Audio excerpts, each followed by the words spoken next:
Honestly, when you look back at the sheer scale of his life, you have to realize the fight began long before he ever strapped on a pair of leather gloves.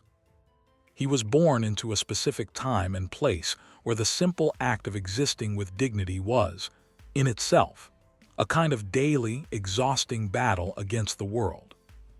Long before the world heard that famous, booming voice, there was a quiet internal struggle brewing inside a boy who knew, somehow, that he was meant for something far bigger than what was offered.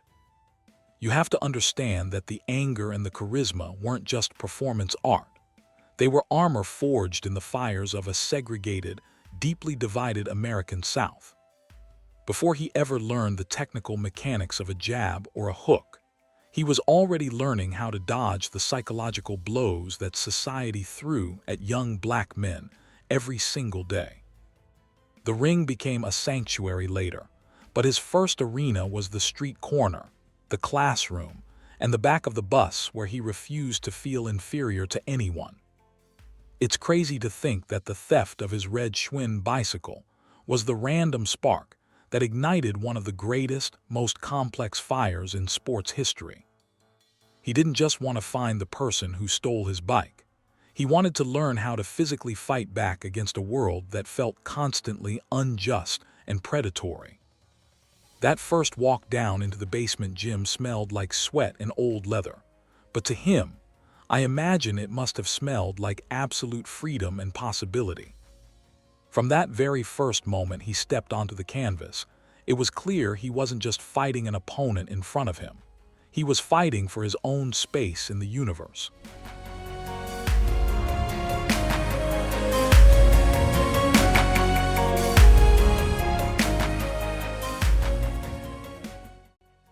You know, the most radical thing Cassius Clay did in the beginning wasn't winning gold medals.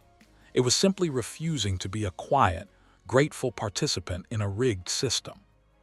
America in the early 60s loved a humble winner, especially a black one, but Clay seemed pre-wired to reject humility as a form of submission to the status quo. He didn't just speak. He announced his presence with a volume and a brashness that felt almost dangerous in an era designed to keep people like him silent and invisible. There was this incredible, palpable tension every time he opened his mouth, because you never knew if he was going to quote poetry or completely dismantle the social hierarchy.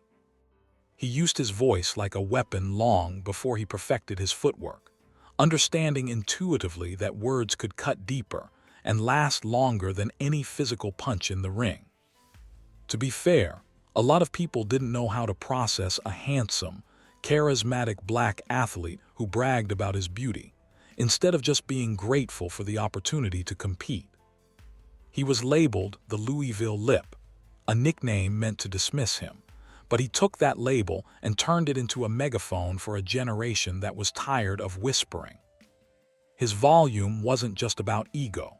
It was a necessary overcorrection in a world that constantly tried to mute the experiences and the frustrations of his community. Every time he shouted, "I am the greatest," it felt less like a sports boast and more like a desperate, beautiful affirmation of self-worth in a hostile environment. He was forcing the world to look at him on his own terms, demanding attention not just for his athletic ability, but for his humanity, his intellect, and his anger.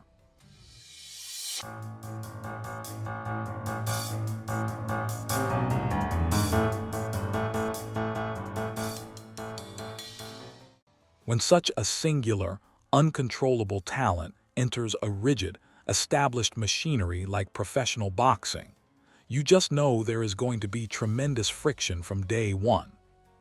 The boxing establishment was a smoky backroom world run by old traditions and powerful men who expected fighters to be obedient assets, not independent, thinking human beings. He moved through the ranks with blinding speed, but even as he won, you could sense his growing discomfort with the roles he was expected to play for the cameras. It was clear early on that his physical genius inside the ropes was matched only by his growing awareness of the exploitation happening outside of them. He saw the way older champions were discarded once their utility was gone, and he made a silent vow that he would never allow that machinery to chew him up. Honestly, his unorthodox style in the ring, dancing with his hands down, was a perfect metaphor for his refusal to play by the established rules of the boxing business. The system wanted a quiet slugger they could control. What they got instead was a dancing poet who seemed to understand marketing better than the promoters did. There was always this underlying tension, a feeling that he was merely tolerating the boxing world as a necessary vehicle to get to a much larger global stage. You could see it in his eyes during those early interviews.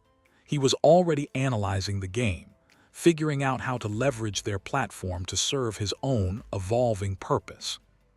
He was a glitch in their matrix, a superstar athlete who couldn't be bought with approval because he was already seeking something far more valuable than their money.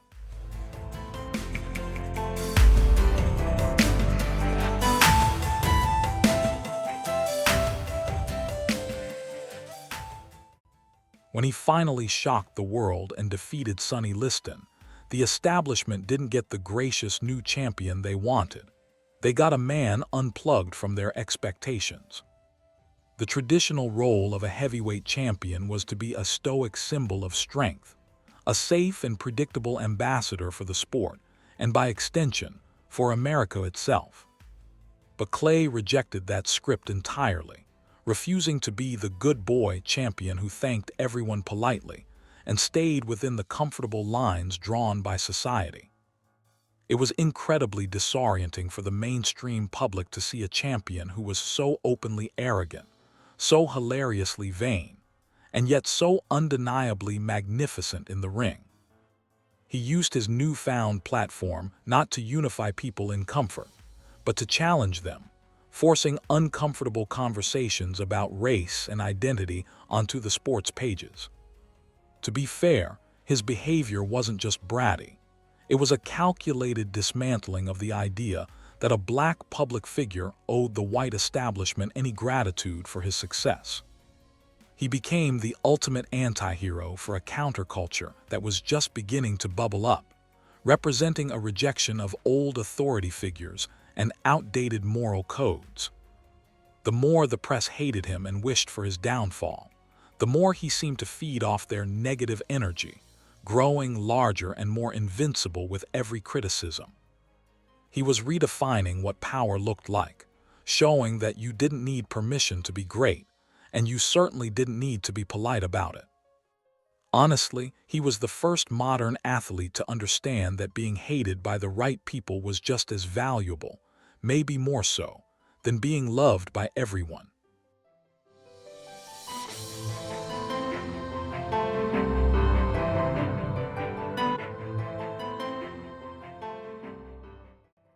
Then came the moment that truly divided everything. When Cassius Clay declared that his name was a slave brand and announced to the world that he was now Muhammad Ali. You have to understand, in the 1960s, this wasn't just a celebrity rebranding exercise. It was a profound, radical act of political and cultural defiance.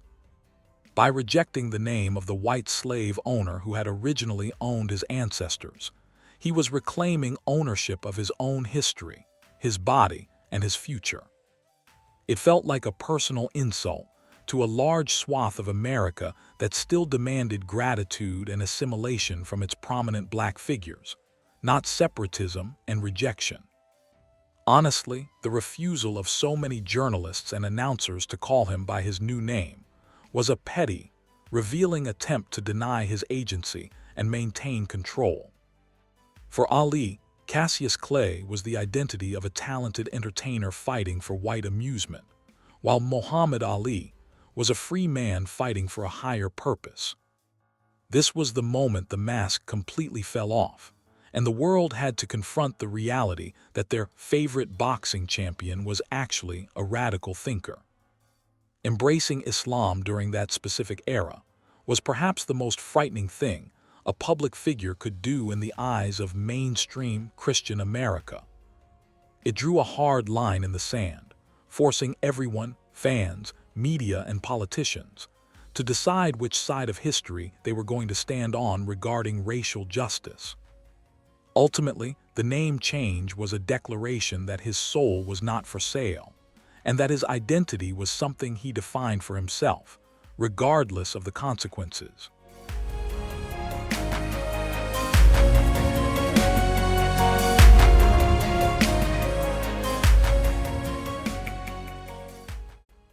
When his newfound faith collided with the escalating war in Vietnam, Muhammad Ali was forced to make a choice that would define his legacy far more than any title fight. His statement, "I ain't got no quarrel with them Viet Cong," was shocking in its simplicity, cutting through tons of political propaganda with a single sentence of human truth. You have to remember the context.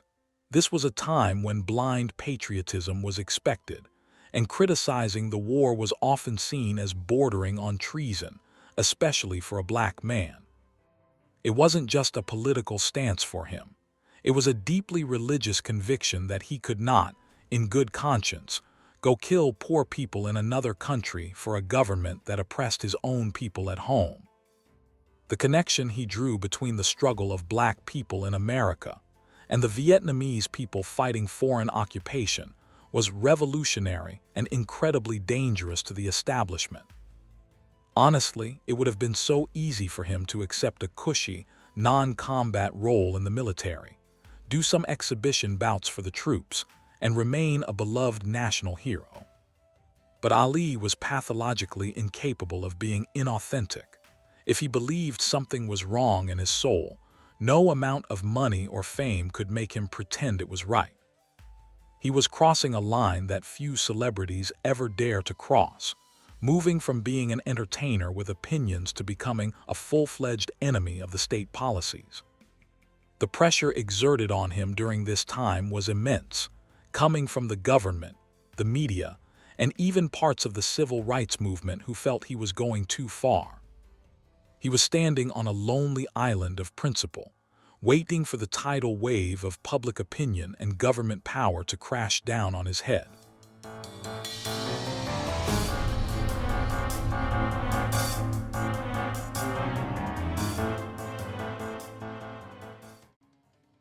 It's strange to think about it now, but the most defining moment of his entire career didn't happen under bright stadium lights against another heavyweight contender.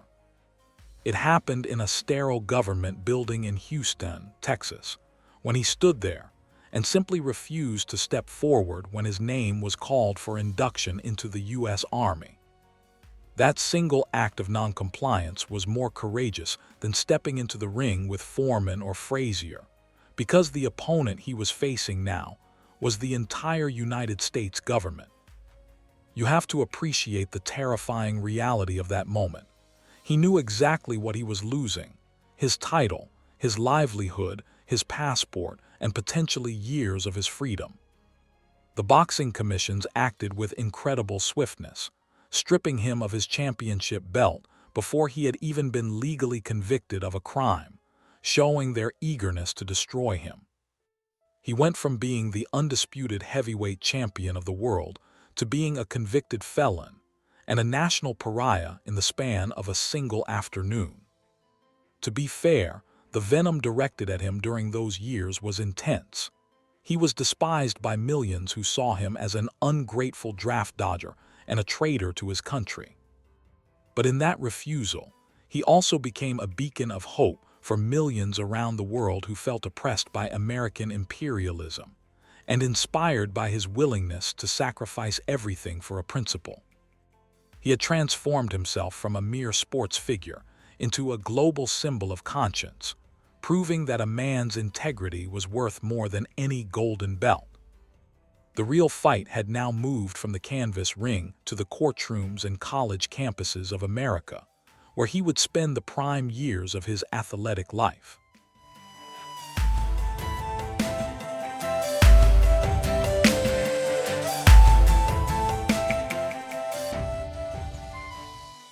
The tragedy of those 3.5 years of exile is that we will never truly know how good Muhammad Ali could have been during his absolute athletic peak. From age 25 to almost 29, the years when a heavyweight's combination of speed, power, and experience usually perfectly align, he was forbidden from earning a living at his trade. He was forced to endure a kind of athletic house arrest, his incredible physical gifts slowly depreciating, while the legal battles dragged on endlessly through the court system. Honestly, the financial strain was immense. He went from earning millions to scraping by on speaking fees at colleges, often driving himself for hours just to make ends meet. But even as his bank account dwindled, his spiritual stature was growing enormously among the people who saw him paying the real-world price for his convictions. He never once complained about the cost, holding on to an almost superhuman belief that he was on a righteous path and that vindication would eventually come. Those years in the wilderness softened his edges. The brash arrogance of Cassius Clay matured into the deeper, more philosophical wisdom of a man tested by fire. He became a kind of traveling philosopher, using his forced retirement to educate himself and others about race, religion, and the meaning of freedom in America. The system had tried to break him by taking away the thing he loved most, but they underestimated his ability to find purpose and identity outside of the boxing ring. By the time the Supreme Court finally overturned his conviction, he had already won the more important moral victory in the eyes of history.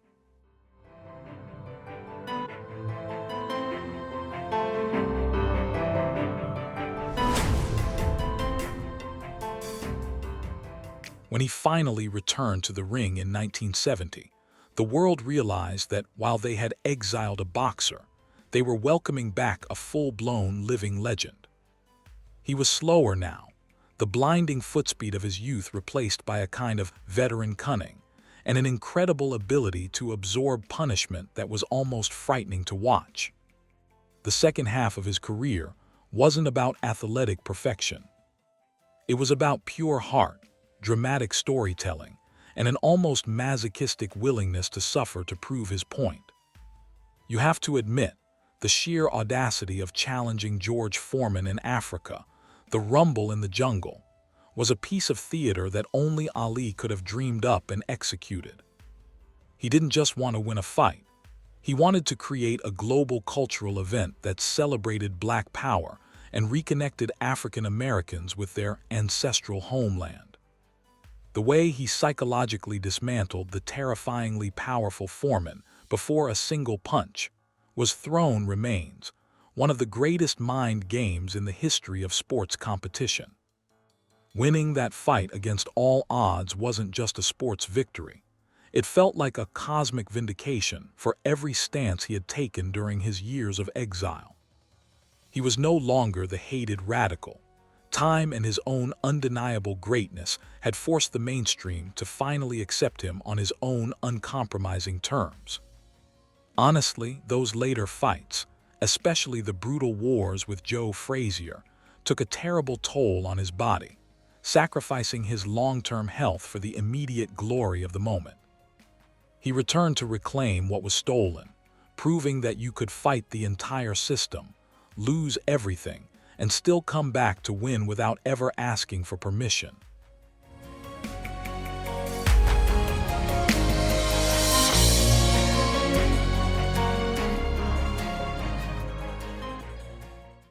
The final chapter of Ali's life is perhaps the most complex, as the nation that once vilified him slowly began the process of sanitizing and embracing him as a safe national treasure.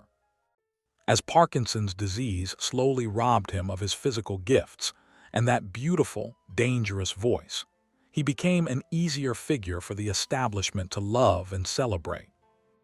It's easy to love a quiet, trembling old man and forget the fiery young radical who scared the hell out of white America and threatened the established order.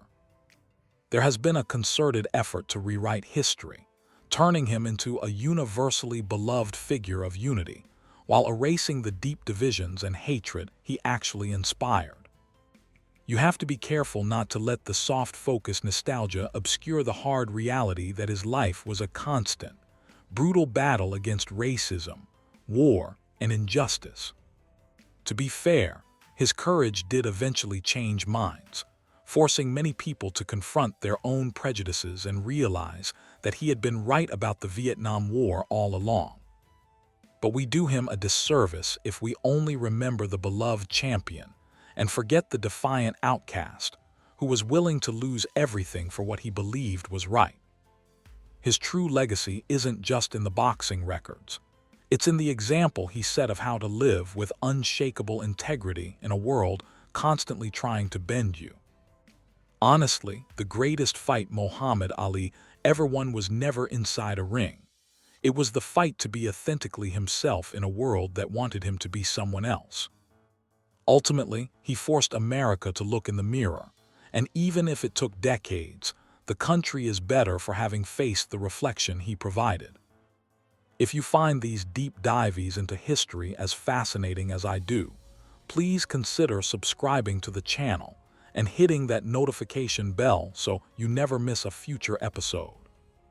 Honestly, hitting that like button and sharing this story with a friend really helps us keep making this kind of in-depth documentary content for you.